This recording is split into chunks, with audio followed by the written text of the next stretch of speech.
Do you have a memory of the worst gig you've ever did? I did a New Year's Eve gig in Worcester, Massachusetts, and it was at a disco. It was like a nightclub disco kind of feel. And I'd only been doing comedy for about 4 years.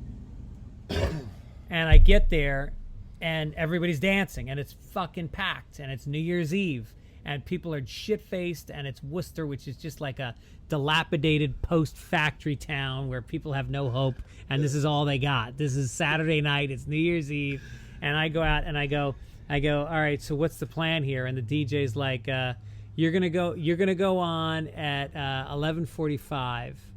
And I'm going to do a half an hour of stand-up, and I'm going to bring them in it. I go, that's the worst idea I've ever heard. Yeah, that's. So I go up, so then I go, well, where's the stage? He's like, wherever you want it. Like On the floor. On the floor.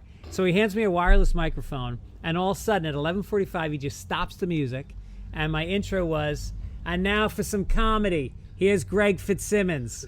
And everybody just stops. They're literally looking around. And they don't know where I am because I'm not tall, and I'm standing in the middle of the dance floor, and people are looking around, and they hear me, and I'm going like, hey, you ever go shopping and you notice?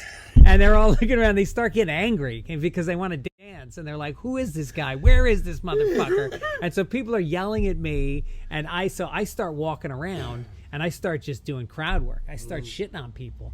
And it's kind of working because it's Massachusetts, which they love. So I'm kind of roasting guys. I look at this guy with the members only jacket, and so then I go over and I see the women's room. And so I think, all right, I'll open up the women's room and I'll yell in at the women. I open the door.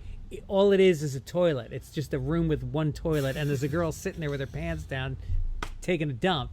And so she screams. And I go running outside, and I keep roasting people, but little do I know, she comes out, and she tells her boyfriend what happened, and now he's looking for me. And now he comes at me, and he pushes me, and then people jump in, and they break it up. And I dropped the microphone. I fucking ran out the door. I got in my car, and I drove to New York. I didn't even get paid. I was just like, fuck this place. Yeah. It wasn't even midnight yet. It was like 11:50. I just remember being in my car and turning on the radio and hearing them count down to midnight as I was driving to New York.